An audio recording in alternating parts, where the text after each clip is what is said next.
Perkara ini dijelaskan oleh Menteri MITI semalam dan masih ada ruang berdebat lepas ini. Ya. Sebab itu Menteri MITI mencabar provision mana.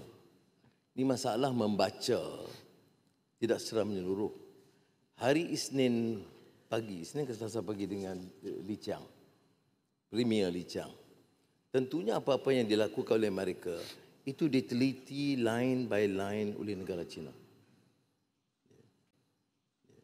Kerana kalau adalah yang ditafsirkan oleh setengah ahli pembangkang, dia akan menjejaskan hubungan kita dengan China.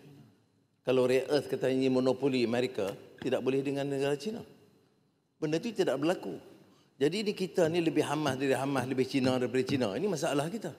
Kerana politik yang menanam sikap benci begitu saja. Saya kata teliti dulu undang-undang dia. Teliti peruntukan dia. Umpamanya 1 trilion. Ya. Kita order dari Airbus 30, daripada Google, daripada Boeing 30. Itu lama sebelum tarif. Bukan saya order. Ini mas. Ya.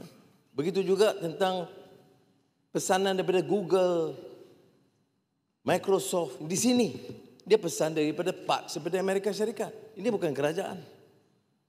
Begitu juga tentang import gas. Mengapa? LNG import daripada Petronas. Itu tentu Petronas ada penjelasan. Ini bukan baru. Dia ada satu kejayaan besar